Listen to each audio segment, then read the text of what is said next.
The final battle began in the empty space between galaxies where no stars could witness the destruction that was about to unfold. Admiral Kim Tae-ho commanded the largest rebel fleet in galactic history. Ships from 50 different species formed, a massive armada that stretched across millions of kilometers. Each vessel carried technologies that the Council had tried to destroy. Supreme Commander Vorthak looked out from his flagship at the approaching rebel forces and felt nothing but contempt. 1,000 Council ships faced the pathetic alliance of primitives and rebels. His grand fleet carried enough firepower to sterilize entire star systems and had never known defeat in 10,000 years of conquest. The humans think their small victory makes them equals, Vorthak said to his command staff as weapons charged across his massive fleet. They will learn that destroying one patrol group is very different from facing the full might of the Council Watch as we turn their rebellion into cosmic dust. Captain Park Ji-won coordinated the rebel fleet from her position on the human flagship beside her Admiral Kim Tae-ho. Her dimensional control systems allowed her to manage attacks across multiple realities simultaneously, while Lieutenant Bae-hyuna handled communications through quantum frequencies that connected the entire alliance. The Council attack came like the fury of dying stars. Their weapons struck with forces that could crack planets, and their coordinated barrage lit up space brighter than any sun. The rebel ships scattered and regrouped using hit-and-run tactics that kept them alive but could not win the battle. But the alliance was ready. Earth-dimensional shields protected allied vessels while human quantum tunneling technology allowed the rebel fleet to strike from impossible angles. Altarian cloaking devices made entire squadrons invisible. Vega crystal weapons sliced through Council armor like it was made of paper. Captain Ryu Haijin led the most important mission of the war. His strike team used experimental phase-shifting technology to penetrate the Grand Fleet formation without being detected. They moved through solid matter like ghosts passing through Council ships that could not even detect their presence. The phase shifters worked by existing partially outside normal reality, making the strike team impossible to target or stop. They flowed through the enemy formation like water through a net, heading toward the massive command ship at the center of the Council fleet. Dr. Song Min-jung monitored the quantum virus from her position on Earth. The program she had created was designed to turn the Council network against itself, but it needed to be uploaded directly to their central command system. The virus would use their own subspace links to spread chaos throughout the entire fleet. Meanwhile, the battle raged around them. Council ships fell to rebel weapons, but the Grand Fleet was so massive that losses barely seemed to matter. For every Council vessel destroyed, 2 more took its place. Their firepower was overwhelming and the rebels were being pushed back, despite their superior technology. General Lee Sang-woo coordinated ground assaults on Council supply stations. While the space battle continued, rebel forces struck at fuel depots, ammunition storage facilities, and communication relays. The Council had always relied on their massive logistics network, but now that network was under attack everywhere at once. The Saurian rebels used their knowledge of trade routes to cut off supply lines. The Hive Queens deployed biomechanical infiltrators that could mimic Council technology perfectly. The Ethereals coordinated attacks using psychic networks that the Council could not intercept or jam. Captain Ryu Haijin reached the Council command ship and began the most dangerous part of his mission. The central computer core was protected by security systems that could kill intruders in dozens of different ways, but his phase-shifting technology allowed him to bypass most of the defenses. Dr. Song Min-jung activated the quantum virus the moment Ryu made contact with the Council network.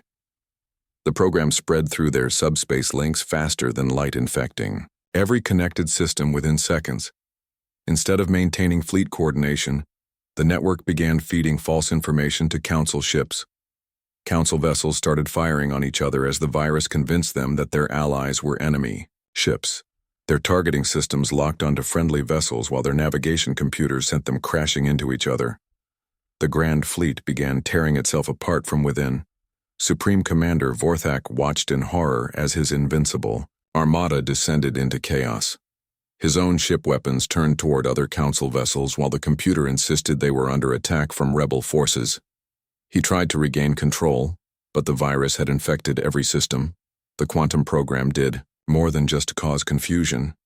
It also overloaded power systems throughout the Council. Fleet ship after ship exploded as their own energy cores went critical. The same network that had maintained order for 10,000 years was now spreading. Destruction like a plague. Admiral Kim Tae-ho seized the moment and ordered a full assault. The rebel fleet struck at the disorganized council forces, using every weapon and technology they possessed. Gravity manipulators, crushed, damaged ships, dimensional rifts allowed attacks from multiple realities. Energy weapons from dozens of species carved through the enemy formation.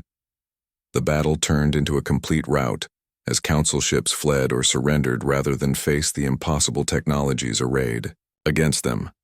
The grand fleet that had conquered galaxies was being destroyed by its own systems, while rebel forces pressed their advantage. Supreme Commander Vorthak himself sent a surrender signal as his flagship began to break apart around him. The proud alien who had demanded Earth submission was now begging for mercy from the species he had planned to exterminate. President Park Dong-woo received the surrender from his office on Earth, and his response went out across the galaxy to billions of beings who heard it in their own languages. We did not fight to conquer but to liberate. We did not seek to rule but to inspire.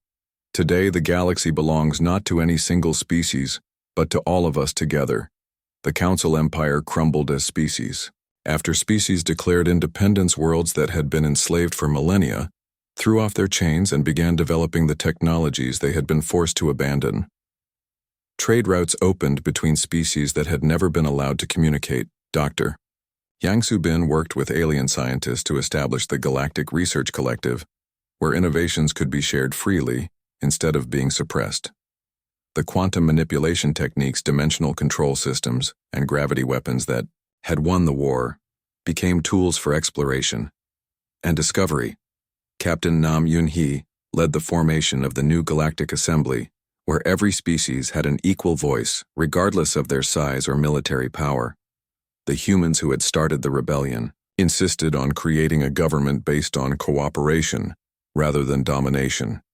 Admiral Kim Tae-ho oversaw the dismantling of Council military forces while ensuring that former enemies were treated with dignity. The Rebel Alliance had proven that freedom was possible, but now they had to prove that peace could last. The galaxy that had been ruled by fear for 10,000 years began to explore what was possible when beings worked together instead of against each other. New technologies emerged. From the combination of different species, knowledge, art, and culture flourished as barriers between worlds disappeared. Earth had not only earned its place among the stars, it had helped create a new civilization built on hope instead of oppression. The council that had demanded submission was gone, but in its place rose something far greater, a future where every species could reach for the impossible. News of the impossible battle spread across the galaxy faster than light, through quantum communication networks that connected thousands of world. Species that had lived under council rule for centuries could not believe what they were hearing. A single primitive planet had destroyed an entire council fleet, using technologies that seemed like pure magic. Dr. Shin Hye-jin received the first secret transmission from the Altarian rebels while she was still analyzing battle data. The message came through dimensional channels that the council could not monitor. A being called Crix spoke in whispers about resistance movements that had been hiding for generations.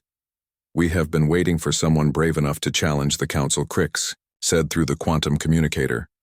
"Your victory has given hope to worlds that had forgotten what freedom meant.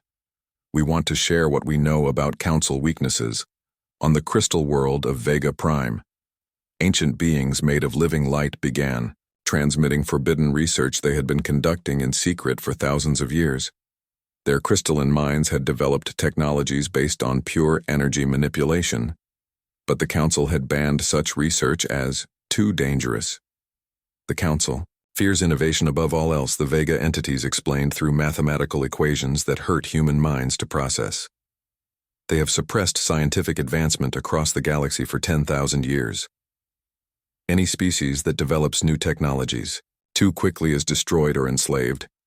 General Lee Sang-woo coordinated the flood of intelligence coming from rebel groups across the galaxy, maps of secret council facilities, lists of oppressed worlds ready to revolt, technical specifications for weapons that various species had been forced to abandon, details about council military operations that revealed shocking truths.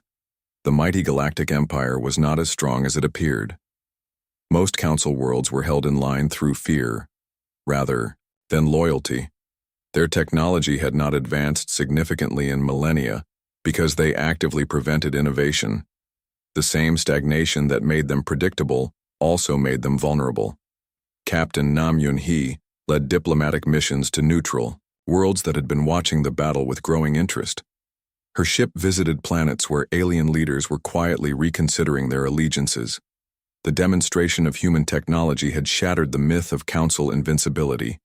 On Kronos station, the reptilian Saurians who controlled interstellar trade routes began secretly rerouting supply ships away from council worlds.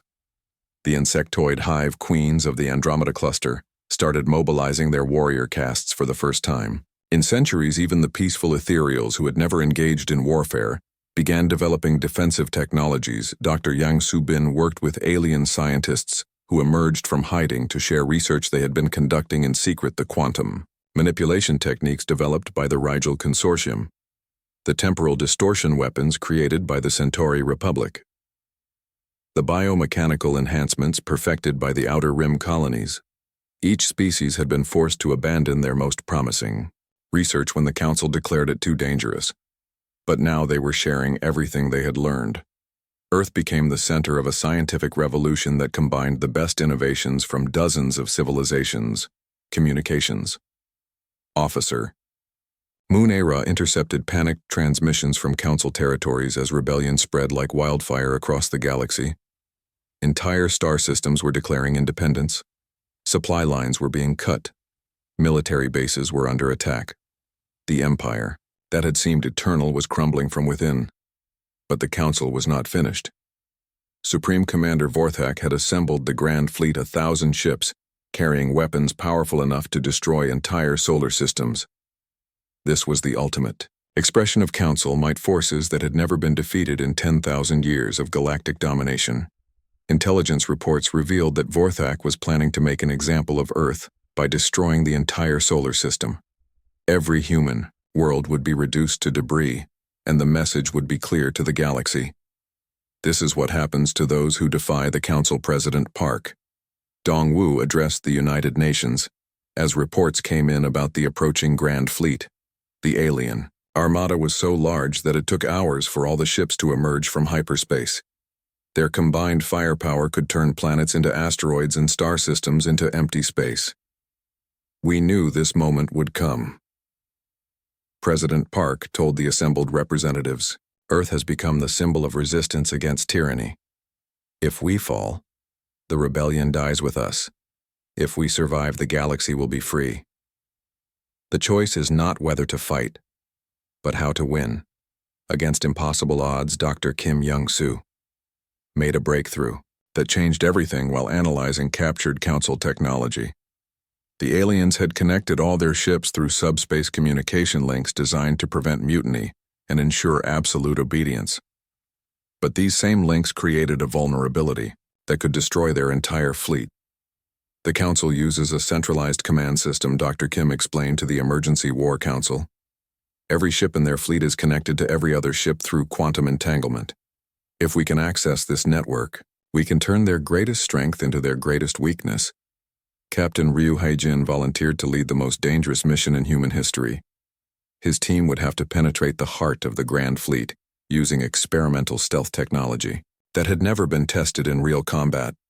They would need to reach the command nexus where all the subspace links converged. The mission was suicide by any reasonable measure. The Grand Fleet contained more firepower than had ever been assembled in galactic history. Their defenses were layered and overlapping. Their sensors could detect ships across multiple dimensions. But Earth had no choice. Admiral Kim Tae-ho assembled the largest human fleet ever created. Rebel ships from dozens of species joined the formation, bringing technologies and weapons that the Council had tried to suppress. Each vessel carried innovations that violated everything the Empire thought they knew about science. The Altarian rebels contributed cloaking devices that bent light around entire fleets.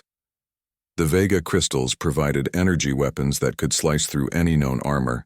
The Saurian traders brought stealth ships that could phase in and out of normal space. The combined technologies created a force unlike anything the galaxy had ever seen, As the two fleets prepared for the final confrontation, Earth received support from unexpected sources. The ethereals used their psychic abilities to coordinate attacks across vast distances. The Hive, Queens deployed millions of biomechanical fighters that could repair themselves during battle. Even peaceful species contributed by jamming Council communications and disrupting their supply lines. The stage was set for a battle that would determine the future of galactic civilization. The Council Grand Fleet represented 10,000 years of oppression and stagnation. The Rebel Alliance embodied hope, innovation, and the dream of freedom.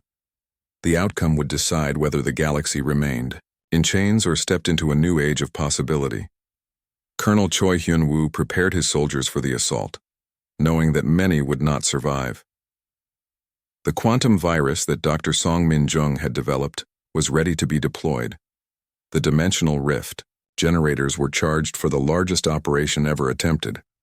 The gravity manipulators were calibrated to affect thousands of targets simultaneously. The final battle was about to begin, and the entire galaxy held its breath waiting to see if freedom could triumph over tyranny. Council Fleet Commander Zephyros laughed as he watched the human ships approach through the darkness of space. 12 tiny vessels against his fleet of 200 warships. The humans must have lost their minds to think they could win such an impossible battle. The alien commander had lived for over 3,000 years and conquered hundreds of worlds.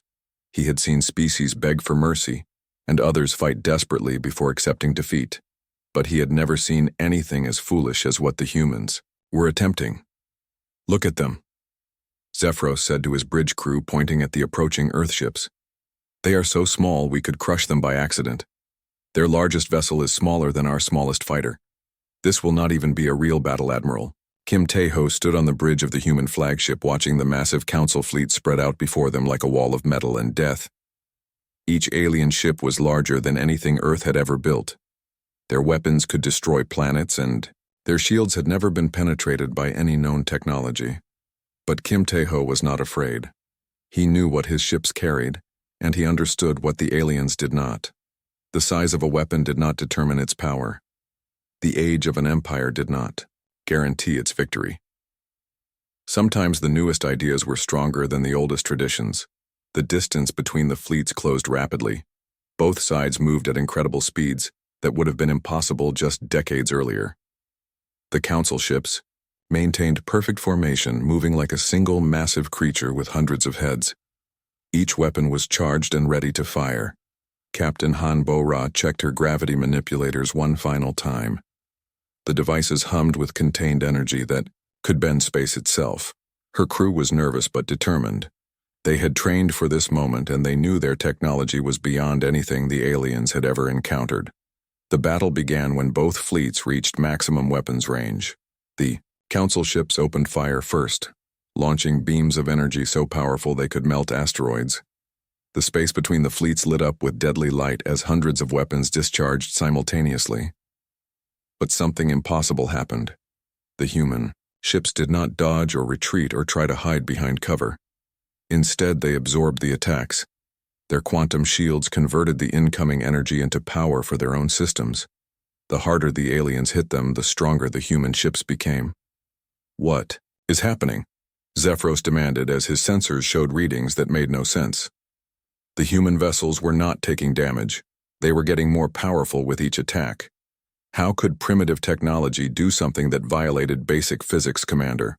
Han Bo-ra activated her gravity manipulators and 3 Council ships simply ceased to exist. The localized gravity fields crushed them so completely that they became dense points of matter, smaller than marbles. The explosions that followed lit up space for millions of kilometers. At the same time, the human ships became nearly weightless, allowing them to perform maneuvers that should have been impossible. They spun and twisted through space like dancers, avoiding attacks that should have destroyed them instantly. Their movements were too fast and too unpredictable for the alien targeting systems. Lieutenant Commander Yu Jae-sung launched the quantum tunneling torpedoes, and chaos erupted throughout the Council fleet. The weapons did not travel through space in any way the aliens could detect or intercept. Instead, they simply appeared inside enemy ships, bypassing all shields, and armor Council vessels began exploding from within their crews, screaming in confusion as their own ships turned into death traps. There was no warning, no incoming missile to shoot down, no attack to defend against. The weapons just materialized inside their hulls and detonated. How are they doing this? Zephyros shouted at his science officer as another dozen ships exploded around them. Our shields are at full power, our armor is intact. How are their weapons getting inside our ships? The science officer could only shake his head in bewilderment. The readings made no sense according to everything they understood about technology and physics. The humans were using principles that the Council had dismissed as impossible. Thousands of years ago, Captain Osujin activated the dimensional rift generators and the real terror began. Human ships started appearing and disappearing like ghosts, attacking from angles that could not exist. The same vessel would strike from above and below, simultaneously existing in multiple places at once. The Council targeting computers went insane, trying to lock onto enemies that violated the basic rules of reality. How could they shoot at something that was in front of them and behind them at the same time? How could they defend against attacks coming from directions that did not exist? Admiral Kim Tae-ho watched as his small fleet tore through the much larger Council force like a sword cutting through paper.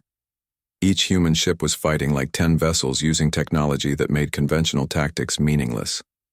The aliens had brought overwhelming numbers to a fight where numbers did not matter. Dr. Young Subin monitored the battle from Earth, watching as her impossible theories became deadly reality. The gravity weapons worked perfectly, bending space to crush enemy ships or make human vessels untouchable. The dimensional phases allowed attacks from parallel universes where the Council fleet existed but could not defend itself. Communications. Officer Moon Era intercepted frantic alien transmissions as panic spread through. The Council fleet commanders were screaming for reinforcements, demanding explanations, begging for orders that made sense in a battle that followed no known rules. Send everything, Zephyros finally ordered, his voice cracking with desperation. Call in the reserve fleets from every sector. These humans have technologies we do not understand. We need overwhelming force to compensate for our technological disadvantage. But the reserves were light years away, and the battle was happening now. Council ships continued to explode as quantum torpedoes materialized inside them. Gravity fields crushed vessels like tin cans. Dimensional rifts allowed human ships to attack from impossible positions. Captain Kang Ji-hoon led a boarding party onto a damaged Council ship using teleportation technology that moved his team directly through solid matter. His enhanced battlesuit made him faster and stronger than any alien warrior. The Council crew surrendered immediately, rather than face soldiers who seemed to ignore the laws of physics. The tide of battle had turned completely. What began as an execution was becoming a massacre. The Council fleet that had conquered 1,000 worlds was being destroyed by 12 human ships, using weapons that should not have existed. Zephyros stared at his tactical display as the red dots representing his ships disappeared one by one. The humans were not just winning, they were dominating completely. His ancient and supposedly invincible fleet was being torn apart by technologies he could not comprehend. Admiral Kim Tae-ho opened a communication channel to the surviving Council ships, broadcasting on all frequencies. The message was simple and devastating. This is Admiral Kim Tae-ho of the Earth Defense Force. You demanded our surrender. We offer you the chance to surrender to us. Your choice is simple. Submit now, or share the fate of your destroyed vessels. The great Council fleet that had arrived to crush a primitive rebellion found itself begging for mercy from the very species they had planned to exterminate. The hunters had become the hunted, and the galaxy would never be the same again. Colonel Choi Hyun-woo descended through the dark waters of the Pacific Ocean in a submarine that moved without making any sound. The vessel used technology that bent space around it, creating a bubble where normal physics did not apply. As they went deeper, the pressure outside should have crushed the submarine, but the hull remained perfectly intact. 8 kilometers below the surface, they reached Project Prometheus. The underwater facility stretched as far as the eye could see, hidden beneath. The ocean floor was a complex larger than most cities. Thousands of scientists and engineers had been working here in complete secrecy for over a decade. Dr. Yang Subin met Hyun-woo at the main entrance. Her eyes sparkled with excitement as she led him through corridors that seemed to stretch on forever. The walls were lined with devices that hummed with barely contained energy. Some of the machines were the size of buildings. Others were small enough to hold in one hand. "Welcome to humanity's real face," Dr. Yang said, as they walked past laboratories where impossible things were becoming reality. "The Council thinks we are primitives who barely learned to leave our home world. They have no idea what we have actually achieved." The first laboratory they visited contained gravity manipulators that could make objects weightless or increase their mass by thousands of times. Dr. Yang picked up a metal sphere that looked completely ordinary. She pressed a button, and suddenly, the sphere began to glow. The gravity around it bent and twisted, creating ripples in space itself.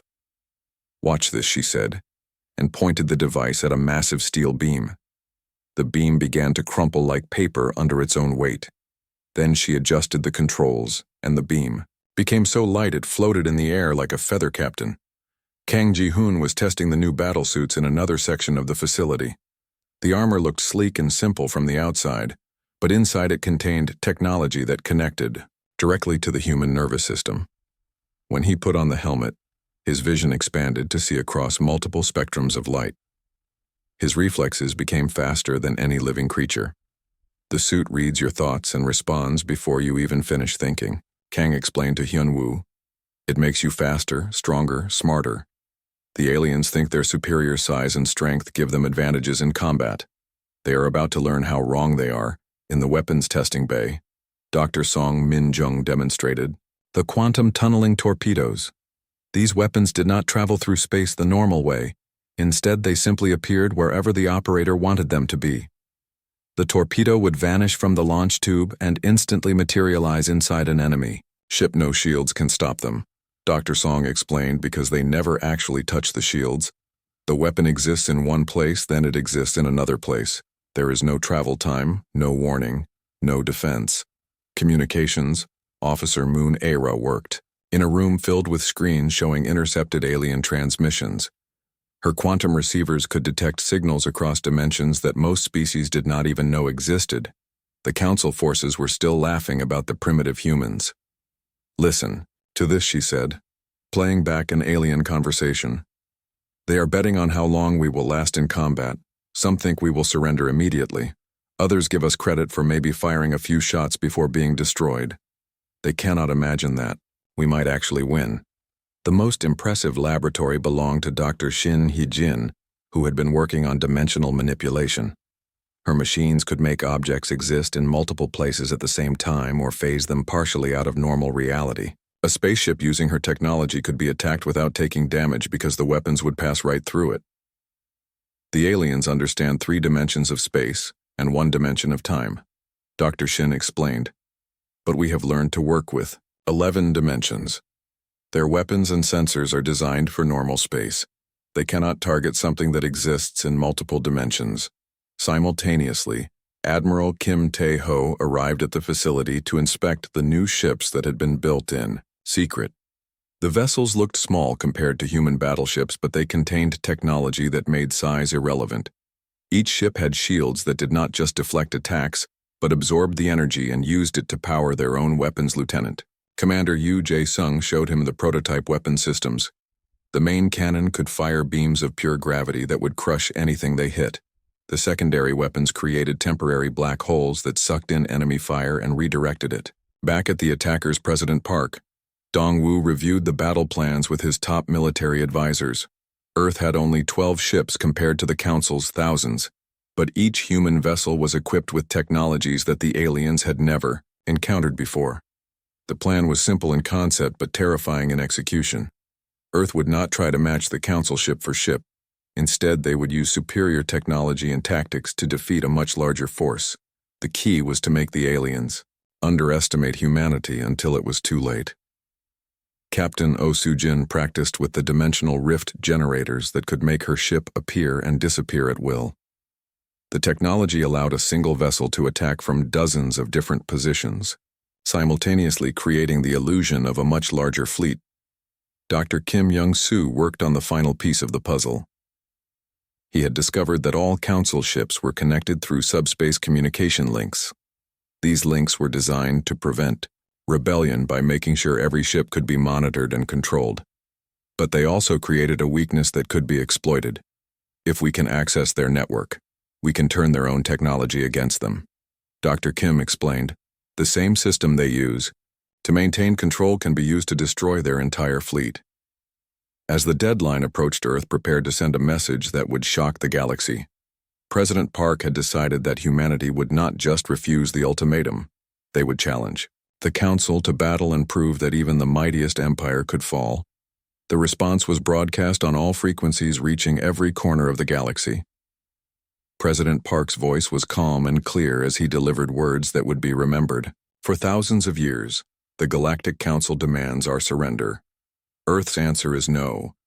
We choose to stand free, and we invite any species tired of Council oppression to stand with us. We do not seek war, but we will not accept slavery. The Council may come with their thousands of ships. We will be ready. The message included coordinates in space far from Earth, where the battle would take place. It also contained technical specifications for some of humanity's new technologies, a gift to any species brave enough to join the fight against tyranny. Across the galaxy, the message was received by billions of beings who had lived under Council rule for generations. Most had never imagined that anyone would dare challenge the Empire. Some dismissed it as the desperate boasting of a doomed species. But others began to hope. On Earth, the final preparations were completed. The secret weapons were loaded onto ships. The battle suits were distributed to volunteers who knew they might not survive. The dimensional generators were calibrated for combat use. Colonel Choi Hyun-woo stood on the observation deck, looking up through the water at the distant surface. Above them, the Council ship waited, confident in its overwhelming superiority. Below them, humanity prepared to teach the galaxy that size and age did not always defeat innovation and courage. The countdown continued, but Earth was no longer counting down to surrender.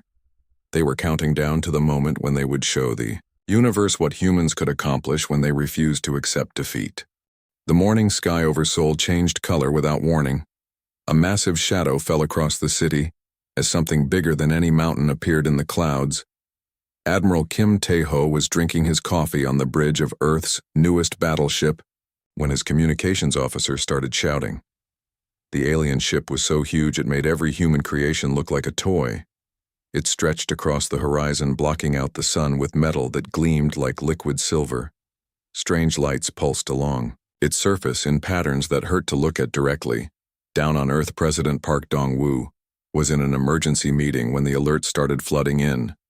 Every satellite, every radar station, every telescope was screaming the same impossible message.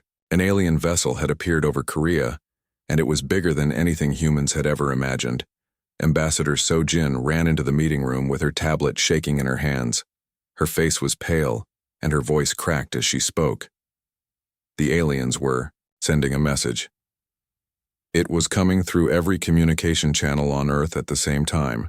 Radio, television, internet, even emergency broadcast systems. Everything was carrying the same signal. The translation software worked frantically to decode the alien language. When the words finally appeared on screen, the room fell silent. The message was simple and terrifying. The Galactic Council demanded to speak with Earth's leaders immediately.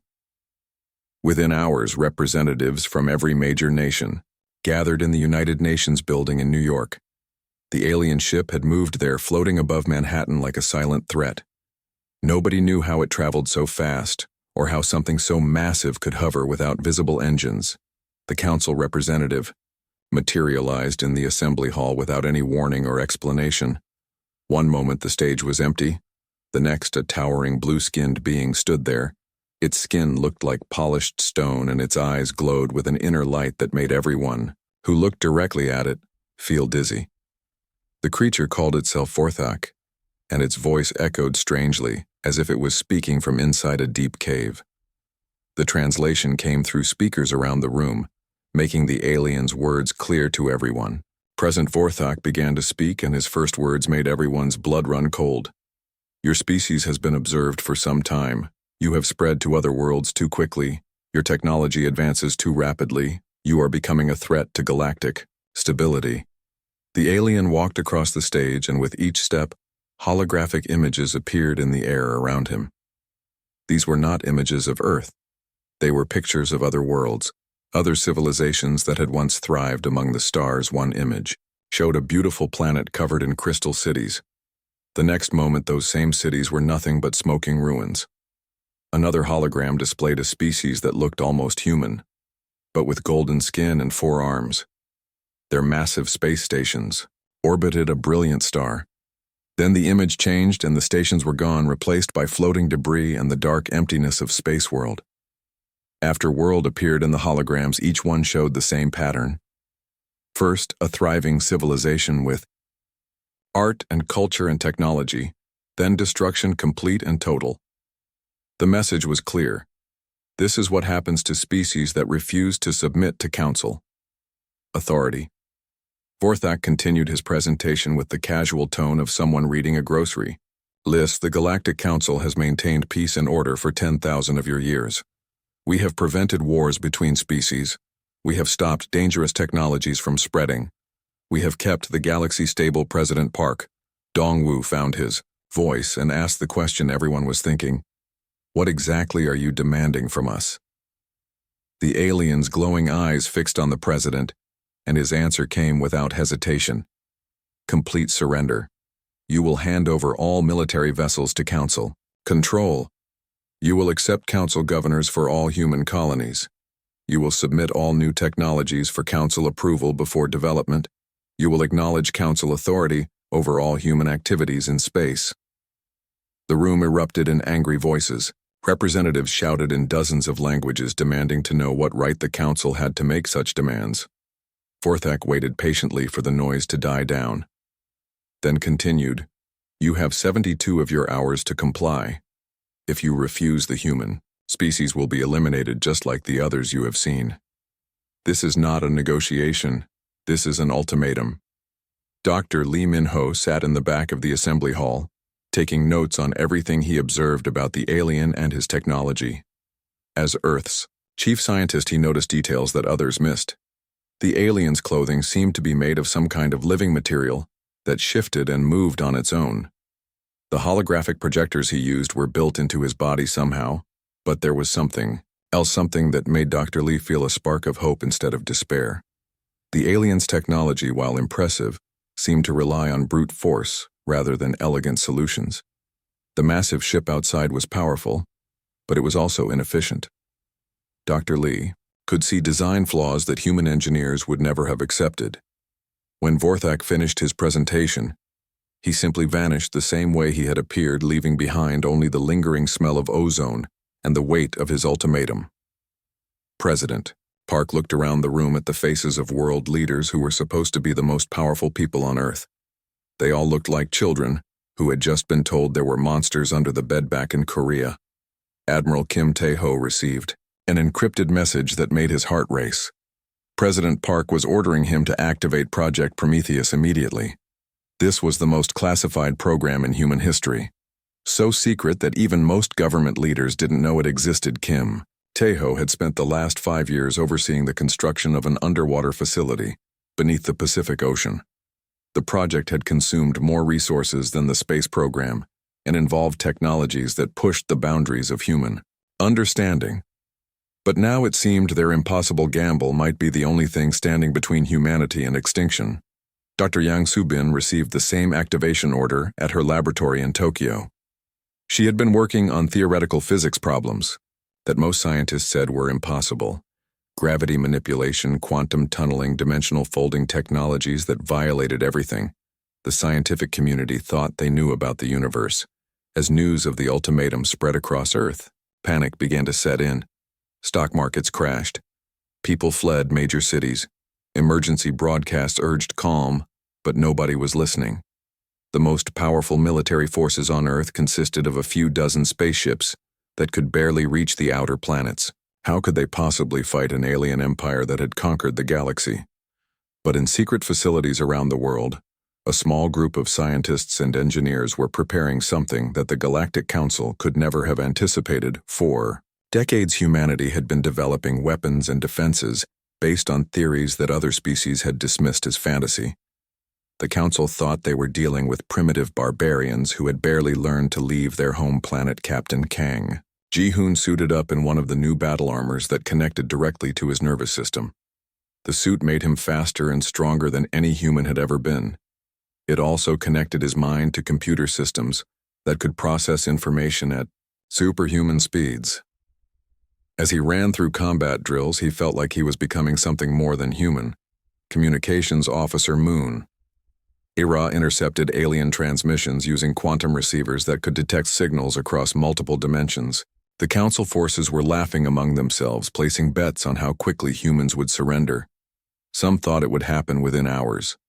Others gave humanity credit for maybe lasting a few minutes in actual combat. President Park made a decision that would change the course of human history. Instead of cowering before the Council's ultimatum, he chose to fight back.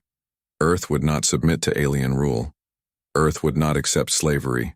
Earth would show the galaxy what happened when you threatened the wrong species. The countdown had begun, but Earth was not preparing to surrender. Earth was preparing for war.